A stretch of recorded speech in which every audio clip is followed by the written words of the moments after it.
भारत में एक बड़ा डिजिटल बदलाव हो रहा है। दरअसल सरकार ने ये निर्देश दिए हैं कि भारत में स्मार्टफोन में संचार साथी ऐप पहले से इंस्टॉल होगा और यूजर इसे हटा या फिर डिसेबल नहीं कर पाएंगे। मौजूदा फोन में ये सरकार के निर्देश के मुताबिक जरूरी सॉफ्टवेयर अपडेट के जरिए मिलेगा, लेकिन इसी बीच सवाल ये उठता है कि सरकार संचार साथी के जरिए आपके बारे में असल में क्या मॉनिटर कर सकती है। घरेलू फ्यूचर मार्केट में सोने की कीमतों में मंगलवार 2 दिसंबर को हल्की गिरावट देखने को मिल रही है। मल्टी कमोडिटी एक्सचेंज पर 5 फरवरी 2026 का एक्सपायरी वाला गोल्ड फ्यूचर वायदा मंगलवार को 1,30,110 रुपए प्रति 10 ग्राम पर ओपन हुआ। इसके आखिरी कारोबारी दिन एमसीएक्स पर सोना 1,30,652 रुपए पर ट्रेड करते हुए बंद हुआ था। 2 दिसंबर की सुबह 10 बजे एमसीएक्स पर 5 फरवरी का एक्सपायरी वाला गोल्ड 1,30,280 रुपए पर ट्रेंड कर रहा था। 8वें वेतन आयोग को लेकर चर्चाएं तेज होती जा रही हैं। इसमें खासकर महंगाई भत्ते को मूल वेतन यानी कि बेसिक सैलरी में जोड़ दिए जाने की भी मांग लगातार उठ रही है। पिछले कुछ दिनों से यह अनुमान भी लगाया जा रहा था कि सरकार डीए और डीआर को ना बढ़ाते हुए इसे बेसिक पे मर्ज कर देगी। इस पर अब सरकार ने अपना रुख स्पष्ट कर दिया है। सरकार ने मौजूदा डीए या डीआर को बेसिक पे के साथ मर्ज करने के किसी भी प्रपोजल से मना कर दिया है।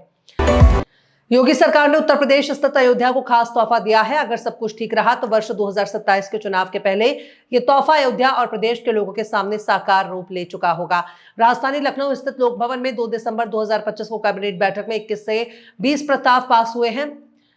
इनमें से एक अयोध्या में खास संग्रहालय बनाने का फैसला लिया गया। यह संग्रहालय अयोध्या के मांझा जमथरा में 52,102 करोड़ में बनेगा। उत्तर प्रदेश में आगामी विधानसभा चुनाव और प्रदेश में चल रही एसआईआर की प्रक्रिया को लेकर भारतीय जनता पार्टी अभी से एक्टिव हो गई है। सोमवार शाम को मुख्यमंत्री आवास पर सरकार संघ और संगठन के समन्वय को लेकर बैठक हुई, जिसमें आगे की रणनीति पर मंथन किया गया है। ताजनगरी आगरा में सोमवार रात को आईएसबीटी पर बम की सूचना से हड़कंप मच गया। यहां एक लावारिस बैग पड़ा मिला जिसमें तार निकलते हुए दिखे, जिसके बाद पूरे इलाके में अफरा तफरी मच गई। सूचना मिलते ही स्थानीय पुलिस बम स्क्वाड की टीम मौके पर पहुंच गई और पूरे इलाके को खाली करा लिया गया।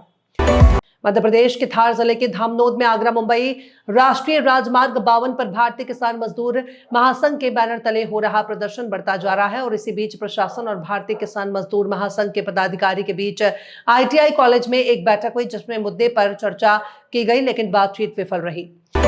एक्टर रणवीर सिंह इन दिनों विवादों में आ गए थे। हाल ही में उन्होंने गोवा में हुए फिल्म फेस्टिवल ऑफ इंडिया में फिल्म कंतारा चैप्टर 1 की काफी तारीफ की। उन्होंने फिल्म को एक्टर डायरेक्टर ऋषभ शेट्टी की भी तारीफ की। हालांकि इस दौरान उन्होंने फिल्म से ऋषभ शेट्टी के इस सीन के मिमिक किया, जिसकी वजह से वो ट्रोल्स के निशाने पर आ गए। ऑस्ट्रेलिया के खिलाफ पर्थ में खेले गए पहले एशेज टेस्ट में इंग्लैंड को दूसरे दिन के तीसरे सेशन में ही 8 विकेट से हार का सामना करना पड़ा। हार के बाद इंग्लैंड को अपने खेल के तरीके की वजह से आलोचना का सामना करना पड़ा। दूसरा टेस्ट काबा में 4 दिसंबर से शुरू हो रहा है। दूसरे टेस्ट से पहले इंग्लैंड को पूर्व कप्तान माइकल वॉन ने नसीहत दी है।